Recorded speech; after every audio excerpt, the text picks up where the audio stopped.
the album's really fantastic. And Thank you. There's a lot of bands kind of working in that area, but somehow you've got something extra. I don't know, but actually being in the band, can you actually pinpoint this? I mean, I think melodically it's great, but emotionally it's really powerful as well. Is that something you're aware of as the band? I think we're more aware of it now that it's out and like we're getting feedback from people. But I don't know, mate. There's just a lot of music that isn't written by the artists these days. So maybe just kind of like we write all our songs. You know, there's no like songwriters or anything like that. So it's maybe that's where it's coming from. It just comes from the heart. I don't know. Yeah. I mean, I've been reading quite a lot of your stuff, your interviews, etc., and I think people make a very good point. It's actually, I mean, it's not a record specifically about the lockdown. It's not a record specifically about COVID, but it definitely captures the emotional turmoil, that weird kind of space that we're in, and probably especially for your generation. Do you think that's true? Yeah, 100%. I think like we never set out to like make you know, a kind of concept album about the lockdown. It was just like that title, "It Won't Always Be Like This," was about when we were like 17, and it was just about like can't even remember what it's about. It's just about some girl that like we had a crush on or something. Not as a celebrity. I had a crush on, and you know, it was just about youth and you know, saying things are going to get better, blah blah blah, and it just kind of fit. And I think when the lockdown happened, we just were kind of, we wanted to write about the world around us, you know. I mean, if there was ever a time to do that, it was going to be now. Yeah. So it was just kind of unavoidable, to be honest, as well. We didn't really have a choice. We kind of had to write about it because that was, we just affecting our lives so much. Wrote about our surroundings, and I think because of all the turmoil and all the madness going on, it just really kind of, it's quite like potent or something. Yeah, because you were in an odd position. The band was rising. You're getting loads of things going on Spotify. Tours are going well. But suddenly it stops. Don't it? I mean, that must have been incredibly frustrating. Yeah, I won't lie though. Like I think we were all quite relieved at first. We were like 2 weeks off. Couldn't be deadly. That'd be lovely. And then here we are, like 2 years later. So yeah, no, it was like really hard, especially because we're such a gang, and we weren't allowed to hang out with each other. Like we couldn't walk down the street together as a four. That was illegal. So like, you know, it was tough. Yeah. I mean, I mean, for your generation, this is a game changer, isn't it? I mean, for my generation and probably for your dad's generation, punk rock was a thing. Everybody always talks about all the old 6-year-old guys, pre-punk, post-punk. I was thinking this the other day. Is it going to be like for people, well, you're 2021, talk about pre-COVID, post-COVID? I think so. It does feel like that when you think about it. I do think about life in two different like kind of lanes now, you know, like think of like my life before COVID, and then it just, and now that we're getting back to playing gigs and stuff, it feels like we're resuming that old part of our lives. It's very strange. It's like limbo or something. Yeah. It's odd, isn't it? I mean, and do you think also that, I mean, I think because of a band like yours, there's more, I mean, you do sing songs by boy meets girl, girl doesn't want to meet the boy, etc. But there's more baggage in it. There's you're smart, you're aware of the world and things like that. So are you aware of this? Do you feel like this is going to be a different world? This is an opportunity to make a better world, like for your generation? And do you think being in a band can actually be part of that? Or do you think the two don't even have to be attached at all? Great question. Yeah, I think they don't need to be attached, but if you feel like you want to say something, you should, you know, like, I think that's definitely what we were trying to do with like When It Breaks, was like we were writing really like slow mid-tempo kind of stuff because that's the way we were feeling. And then we went to London in the summer, and there was just like Black Lives Matter was going on, like all this kind of climate change stuff. Like there was loads of fires everywhere, and it was absolute chaos last summer. And we were kind of trapped in this like pressure cooker of making an album, and we just wanted to be on the road, like, you know, letting all that kind of frustration out. But you can't really do that in the studio, especially if you can't go to the pub for a drink. So like, I think we just really kind of condensed that feeling into that song, and we're trying to imagine what it would be like, you know, after COVID, and what festivals would feel like, and being in a field with people. So I think we definitely just, we were trying to dream up what it was going to be like. But I think the world will definitely be different. I don't know how much though. Yeah, there's like a weird responsibility I think we have as a generation.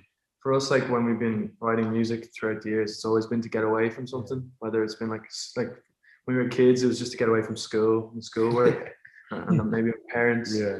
And now it's like just to get away from everything. So it's like what's going on in government, the weather disasters. But then, like Eli was saying, I think everyone has a responsibility to speak out some description if they can. So we're kind of trying to get the balance, because we really do like music being like a form of, I guess, escapism, where we just don't have to think about all the stuff that's going on. But at the same time, I don't know how much that's going to help everyone. We just didn't have much to say. The thing is, before lockdown, like we didn't have much to say about the world because we were just so interested in ourselves and like being in a band and like kind of escaping reality and all that. And then when lockdown happened, we were just really like we sobered up a little bit. Like I think, you know, it was just okay. Now we have to be adults. Now there's responsibility. Now there's, you know, consequences. Yeah, I mean, of course, I mean, some of the greatest art is really insular, and it doesn't have to connect. It doesn't have to make grand statements. It can be very, very personal. I mean, it's not like an expectation. It was just more of an interest, because I think the generation that you're in is a really interesting generation. It's a generation that's going to make the change, and I'm just interested what roles people play in this. You know. Yeah, you're right. Like I think we definitely have a sense of being part of like the generation that's going to have to clean up everything. Well, another thing that's interesting is Dublin. Incredible music scene, well, for years, but the last few years, it's been amazing. Just so many great bands coming out of Dublin. Why is that? Why has there been such a sea change? I don't know. I always thought it was the rain, but I don't think it is. Like, you know, a lot of countries get rain. I don't know. It's funny because when we were growing up, like we always wanted like a scene like that in Dublin with like loads of rock bands and guitar bands and like it was in like Seattle. We just dreamed of that happening, and there is kind of that energy happening in Dublin. And I don't know what it is, because it's not like the easiest city for young people to live in. There's a lot of kind of anger about housing prices and affordable housing and all that. So a lot of like our mates have just moved away from Dublin. So it's interesting to see that there is such like diverse, you know, it's not just rock bands. There's like Kojak's a great rapper, Reggie Snow, like there's just, it's real diverse. And I don't really know why it's there, but yeah, I don't know. I've no clue why it's there, but it is, and it's great. We never got to experience it, really. Well, but was it quite an insular thing, your band, or did you know the guys out of Fontaines or Murder Capital, or was it they're just like different parts of the city, people doing different things? No, that like everybody does stuff we are a pretty insular unit, like to be fair. But I think what happened was we were always too young to kind of get into the venues when we were in school, and then as soon as we got out of school, we did like a little bit of touring in Ireland. Then we were off to the UK. So we kind of missed it, but we were about like when Fontaines was starting out, their manager Trev like gave us a gig in the Workman's and was like, yeah, you've got to listen to this band. I'm just started working with them, like they're great. And we know James from the Murder Capital a good bit. Everybody knows each other, you know. But we just kind of missed it, to be honest. We never got to like get into it and kind of spread around it, you know. Yeah, we have kind of felt like we've been on our own a bit, and not in a bad way, but it just in the sense that we went really heavy in the UK with gigging, and most Irish bands don't really do that. So we kind of worked backwards to go forwards. So in a sense, you'd be more a British stroke Irish band than a Dublin band. No, we don't like that title. No, I'd say, you know, it's like in our core, we're still an Irish band. I think a lot of like, for example, like the Fontaines would have done the kind of the same thing as us, except a lot earlier. Like I think they went worldwide and did loads of European festivals and stuff straight away. And that's the thing, if you're an Irish band, you have to just get out as soon as you can to start establishing yourself in different places. That is the great thing about the scene happening now, is that there is so much like attention put on Dublin. Everyone's kind of coming over looking for bands and stuff. So that's really good. We didn't really have that. We were lucky because we knew Ant, who knew Conrad, you know, and Blossoms, and we got to tour with them and stuff, but we kind of didn't really have like, there is an Irish scene that we didn't really like kind of schmooze in. Yeah, exactly. Yeah. I mean, in many ways, you have a lot of connections in Manchester and a lot of influences from Manchester. So would that be a city that figures, musically and culturally quite strongly in what you do? Yeah, 100%, for sure. Yeah. A lot of places in the UK, like Liverpool as well, it's like we do feel like a good connection. In Glasgow, there's just certain areas in the UK that's a Celtic thing. Yeah. It is a Celtic thing. Yeah. Like, we're just not as much fans of bands from London than we are like from Manchester for some reason. There's no bias or anything. It's just like, I think it's just got magic to it. I don't know. Yeah. And we did kind of, that's where all our crew are from, like the northwest, and like, I don't know, we have a kinship to it, and we're really grateful that like we got to kind of start out touring those places, because it's notoriously a very hard place to win over. Yeah. If you're good though, it's easy, I think, if you got something, because it's such a music city. In a way, Manchester is like an Irish, well, as you just said, it's an Irish city, and it already is close to Dublin. It's only about 30 minutes on a plane, isn't it? But also exactly. Musically, like this echoes of bands, like you talk about the Stone Roses as an influence in interviews. Oasis, of course, Noel's helping you out early on, and Joy Division is in there as well, isn't it? So there's a lot of Manchester music, not directly. You can't hear it exactly in there, but it's in there somewhere in the DNA, isn't it? I don't know. Yeah, it's funny because like we always do cite them as like one of our big influences, but I think the reason for that is because that's kind of where we started writing songs, was in that vein. And like, we wanted to be the Stone Roses when we were like 16, and we, started wearing bucket hats and smoking weed. You know what I mean? It was like, it was a kind of like a thing that we went through, and that inspired us to start writing music. And then naturally, like, we just kind of developed and we grew up, and we still love those bands, but we kind of found our own lane, really, I think. Yeah. Yeah, because didn't you start off trying to be like a more of not Motorhead and not a metal band? They're just one of the greatest rock and roll bands ever. But that was your initial target. Yeah. It's hard for a bunch of 14-year-olds to sound like Lemmy. Very far from a bullseye, I'll tell you that. Let's just say we're not exactly the grit that you need for a band like that. We just it's like those are the songs that we like when we were like 13, 14, before Josh was in the band, to be fair. Luckily enough, he missed out on that. And but we were just obsessed with like Metallica and Nirvana. I know you've interviewed Nirvana, which is mind-blowing to us, but we were like, we used to, and I'd seen him play really early on. It's about 10 people. I mean, as soon as you heard his voice, you were in there, weren't you? His voice is incredible, wasn't it? Yeah. I've heard those early shows were just incredible, like the most energy. Kind of, what was it like? Sorry, I know this is an interview for us, but I saw them in Maxwell's Hoboken. They played to 10 people and trashed all the gear, and it was so intense. It was utterly mind-blowing. They didn't have any gear to trash. It wasn't like they had a guitar. And we stayed with them for 4 days in a flat in Manhattan, so we got to know them really well. And it was, it's quite an interesting, fascinating experience. And there's no idea they're going to be huge either at the time. That was about 8 months, a year before they took off.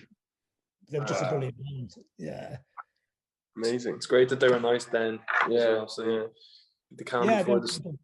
they were intelligent. They knew what they were about. And Kurt was very introverted, very quiet. But you put him on a stage and he just exploded. It was quite amazing to watch it. Yeah.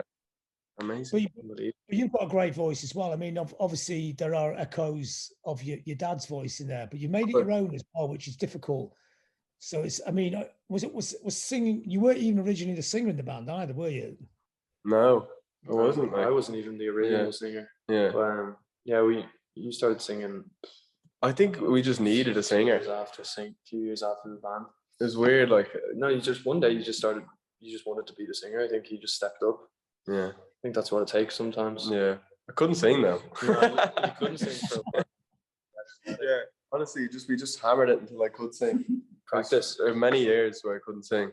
But thank you very much. Yeah. I don't know. It's just something that I've definitely had to like try and grow into. Because it certainly wasn't comfortable at first, but do enjoy it now. It must be a weird dichotomy. Was it something you were trying to avoid because it's obvious it's the family business, or was it something you really wanted to do, or was it because there was no singer? I mean, all these things are quite weird, aren't they? You're in an opposition. All the advantages you have are actually disadvantages, aren't they? So that's the thing. It was like I remember having in the back of my mind, like, I can never be a singer. Like, that's like, and I always, to be fair, like, just wanted to play guitar for a while. And then when the band started, like, when we wanted to write songs and stuff, it was just like, that's just how it kind of happened. It was a natural thing. Maybe it was like one day. I think it was just the music taking control, not us, because we were writing songs and you were writing vocals and so you're gonna sing the vocals. I think the nice thing was it was super natural. We never really did have a sit down and say, can we do this? It's just like, we're just gonna do what feels good, and we gotten away with it. We've never really had any issues.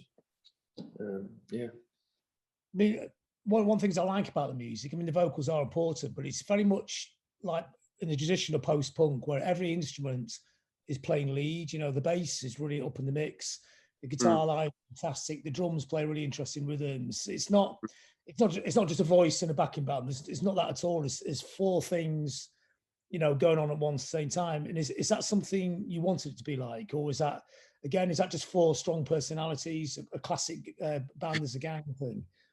It's kind of a little bit of both. I think we're always looking for just like hooks. Hook after hook. We're a big believer in, like, if there's a second in a song where you get bored, we just don't think that's good enough. And our producer's probably the main reasoning behind us being so tight, like us being so hard on that. I think he's really good at just hearing the great bits in music and kind of stripping stuff back and deciding, you know, maybe we do get rid of that outro that's like 30-second song that actually doesn't really do anything and mean anything to the song. We're musical lads as well. Like, I think like, I've only like kind of to be honest recently like started like getting into lyrics and stuff, and like before that it was just like we just wanted to make music, and we're just obsessed with music. And I think, I don't know why we write such kind of, because it is quite muso at times. Like, you know, it's very like, there's a lot, it's not like just like a debut album, you know, it doesn't sound like that. We definitely sound kind of like developed thing, you know? I was thinking that you sound like you're up to album 3 already. Yeah. I mean, you've actually been going for quite a long time because you started very young, or is that because you play music every day, so you kind of sped the process up? It's a bit of both. Yeah, we've had so much time to do this album. Like before, well, even when we were working with And from the start, I think the plan was always to make an album. It took us a few years to get there, but every time we were in the studio, we were chipping away at it, and we were making singles for so long, like, and we knew we wanted to make an album. We just, like, we were on the road a lot, and it was just kind of, we've almost felt like we weren't ready, like playing wise and stuff. So, and then when we actually got to doing the album, we were just kind of so like, we had so many kind of new sounds and new things that we wanted to go down. It was like, you know, and had to be like, our producer had to be like, well, hold on, you got to give your fans a minute to catch up with you, you know. And so we kind of had to behave ourselves a little bit. But we've been writing like songs for the second album for just as long as the first. Like, it is. I think it's time was the main thing. It's just like we've had so much time to both write songs together. Like, we've been writing songs together for like 5 years. Which most bands haven't really done for their debut album.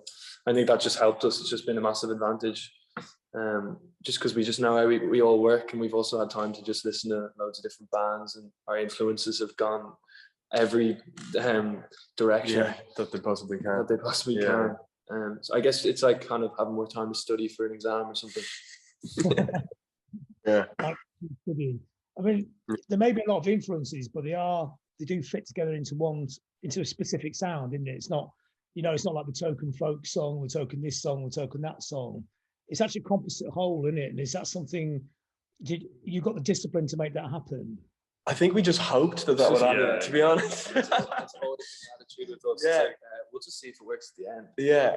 It's like, I don't know, because the lyrics helped though. Yeah, like the lyrics did help tie it all together, and I think because we had the same approach with every song, like that helped it, and it wasn't like, you know, we didn't approach like totally as, oh, here's the festival pop song, you know, like kind of, it was just like, when we go into the studio, we just try and keep things really like, you know, we're not the type of band who kind of started out being like, we're going to talk about this subject and we're going to dress this way and we're going to, you know, we're going to write songs with these guitar effects pedals, and it was really just like, let's write music and like just have fun doing it. And I think we're just a symptom of our generation in that regard, because we're just fed up with genres. Like, I don't know, it's just we want to be able to like have a hip hop song, and where even not where we're rapping, of course, but like, you know what I mean? Like, we don't have the skills for it. Flavor, or the rhythm, or sounds, or whatever. Yeah, I mean, I guess it's a Spotify thing, isn't it? Because you could listen to everything all at once, can't you? Yeah, absolutely. It's what all our mates do. Our mates, like, they do listen to albums, but mainly you have a playlist with all your favorite songs on it, and that can be ranging from like the Strokes to Britney Spears to Tupac to, you know what I mean? Like, I don't know. Yeah. It's just like, that's the kind of environment we've grown up around. And we're so in love with all different types of music that if we can fit it into one thing and make it feel like it's a band, and make it feel like it's one kind of, an album, like we that's what we wanted to do, Yeah. Which is interesting because it's brilliant to have all that. It's brilliant to be in a post-genre period. But somehow you navigated through all that avalanche of ideas, bits of music, social networking, and somehow, like I said before, there's a discipline there to actually make your own thing out of it. Mm-hmm. Mm-hmm. Yeah, I mean, it wasn't like, honestly, man, like, it just was not a conscious thing. Like, there was a faint idea of what the album was kind of be about, and it's literally just experiences from like the age of like 17 to now. And I think the main thing that happened, which separates it from being just like a normal coming of age teenage thing, was the lockdown and like all that stuff. So in a way, like in a weird selfish way, like kind of did do good for the album, because we had something to write about. Yeah. I was reading one. It's interesting thing you talk about, that the record is actually about that piece of time, that magical piece of time between youth and old age, which I think rock and roll is so perfect for soundtracking. That 1 year, complete freedom. You have no responsibilities. You could be a complete dick, and it doesn't matter. It's fucking ace, and it's just a mad, wild, free time. And when music soundtracks that, some of the greatest bits of music have ever been made by doing that. And you talk about them. That's a period you were probably in when you're writing this record. And is that were you trying to soundtrack that period and that idea of freedom, that thing that anarchy in the UK is about, that anarchy of youth? No, I mean, it definitely felt like that's what was happening. Like, the weird thing is, I think the frustration kind of came from, we weren't actually able to go out and play gigs and kind of be in our youth and be like, we don't give a shit. Like, I don't know, we were stuck in a bubble, and like we were forced to kind of think about it and just dream about it and make up kind of scenes about it and stuff like that. And it was very frustrating to be in. So I think we just kind of focused on the music as much as we could, and it just came out that way, like, yeah. So in a sense, that period was stolen from you, or just a different version of it. Yeah. You were wild and free, but stuck in your bedsit. No, we're not even wild on fucking tour, man. We're just like, it's more like we're just talking about what could have been, ironically. So almost imagining that kind of period. Yeah. Wow. That's got to have a profound effect, really, on a generation. Really, that's even like seeing, like, we've all got little brothers, and like my little brother's just gone into college the first time. He's not like mad into schoolwork. He's a bit on the artsy side, very social, like loves to go out with his mates, and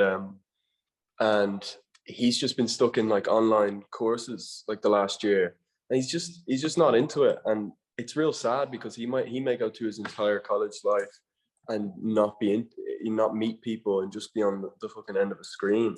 And that's happening to all of our mates and stuff. And it's just like, I don't know, it's not, there is a kind of thing of like, you have to play the cards you're dealt with, but it is sad, and I feel like, I don't know what's going to happen. Maybe we'll just extend, everyone will kind of put their age on pause and pretend that we're 2 years younger. Yeah, I don't know. I definitely think that the mental damage is going to far outreach the physical damage of all of this. In a couple of years' time, people are going to really realize maybe we should have done that differently. Maybe we should have thought about that. So it's definitely it's interesting times, to say the least. Yeah, it's almost like your childhood is. I'd say it was almost like your childhood is kind of being stripped away early. You know what I mean? I don't know. It's like everyone's kind of forced to kind of make that leap into adulthood very earlier than they would have. You know, the world's just a more serious place. But it's another great role a band can play in it. It kind of soundtracks that, but brings the community together, gives people hope. There's so many different things pieces of music can do subconsciously as well, aren't they? Yeah. Oh, definitely. Like we've took so much comfort in like listening to bands that like over lockdown, especially like listening to bands that we used to kind of get into, like and kind of play when we were teenagers, and just thinking about that kind of time before is very. It's just mad. We were so kind of free and careless, and it literally been in the last like year that everyone's just kind of been turning on its head. We're just hoping that when we go back on tour, it all comes back. we turn back into children. Yeah. Like the Roaring '20s, which is exactly what goes down. You know. Yeah. So another thing's interesting in the last year is that, you know, like rock bands seem to be back. You know, like no matter how much the mainstream media kind of shuns guitar bands, they come back and have hits. So this year, there's been loads of really weird, idiosyncratic #1 records, you know, from Mogwai all the way to yours. I mean, why is that? Why are people turning back to guitars when they were meant to be dead and buried? I don't know. I think we were actually having a conversation about it the other day, because vinyls are like, people are buying loads of vinyls these days, and I think people are just fucking sick of being on their phones, and they just want analog experiences. When you hear a guitar, like it's visceral. Like you can hear the pick hitting the string, and it's just like it cuts through any of like the real sugary electronic sounds that are on the radio. And I think great songs are still great songs, and I think when a guitar band writes a great song, like nobody can turn that down. I don't know. It is just kind of, I think, a desire for wanting something real. Yeah. Yeah. I do think young people want it. They just don't really know about it. Because like a good example is like that Queen movie came out. Now Queen have been in the charts like every week since. And I think Oasis had some documentary. I don't even know what it was, but they're in the charts as well. So it's like there's obviously still a desire for it. And obviously we know people in our generation and a lot more people in the older generations want guitar music. So I think it's more just having access to it. Like how often do you see I know we hated it because we had to make a move onto TikTok. We used to see it as like the worst thing.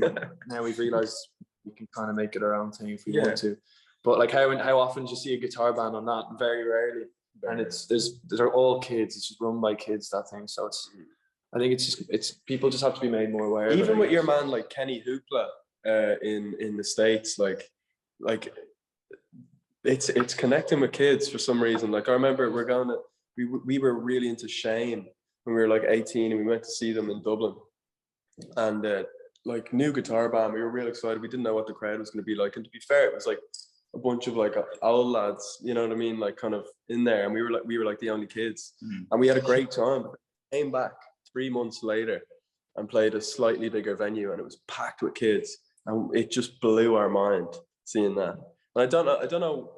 Yeah, I think it is just kind of the realness of it, and like it sounds like humans. I don't know. Yeah, it was a nice quote actually. But is there a sense that people maybe like people younger, 5 years younger than you, are just rediscovering guitar music? That, you know, something that's been denied to them for such a long time. Yeah, I think Fender had their biggest year in sales last year. Because of lockdown. Because of lockdown, people are learning the guitar and like picking it up, and that's just so great to hear. Like when we were 13, like I don't even know. Like it was just nobody was listening to like the Pixies or any of that. Like nobody wanted to hear about a guitar. It was like the most uncool thing ever at our age, and now it's like everyone's playing an instrument. I don't know. It's great. Like couldn't have asked for anything better. Yeah, because there's actually a clutch of guitar bands like yours who writing songs that do cross over. You know, they're not so. I mean, obscure music's brilliant as well, but some people have currently got the knack to get songs that can actually get to this generation. And have the ambition to do it as well, actually, which your band has the ambition, doesn't it? Yeah, we do. We definitely always had the ambition to kind of do it that way. And what's interesting is like, kind of, I always thought about it as like, the popular music is kind of dead. It comes from what's easiest to make. So like, you can make hip hop on your laptop with one person. You can make a whole record and do it that way. It's so easy. And to get a guitar band together is like a little bit more expensive and stuff. It's like you have to have a drum kit, you have to have a room to do it in, you've got to have like an amps and stuff like that. And kids can just do like music on their laptop and that's it. And we do that. We write demos that way. But that's the way so it's kind of crazy the guitars are coming back. I don't know why it is, but it's mad. I guess part of the magic is also the interaction between people. So it's never purely one person's vision. It's a mixture of people in the room. Exactly. And like I said before, your record is in that classic post-punk thing where everybody's playing lead. And it does sound like every single member of the band is a quarter of that song, you know, and I think there's a magic to that. It's very human. Yeah, definitely. And it's one of the things we try and gravitate towards as well, because we are a rare dying breed, or maybe just coming back into existence breed. I don't know. Yeah, the sparking of the revolution, maybe, you know. Yeah. People are just more interested in watching a band than like one person. I've never really been a massive fan of singer-songwriters. Just watch. I know like Springsteen, and I've never seen the classics. Springsteen's a band as well. I know, It's like, I think when we were teenagers, there was so much singer-songwriter. Like we did like a school talent show, and we were the only band, and everybody else was doing, you know, Riptide ukulele songs, on the ukulele. You know what I mean? Same singing voice that every girl has for like 10 years straight. Yeah, so we just have like a bit of an aversion to that. But yeah. Well, thanks for your time. Yeah. Thank you so much. Yeah, cheers.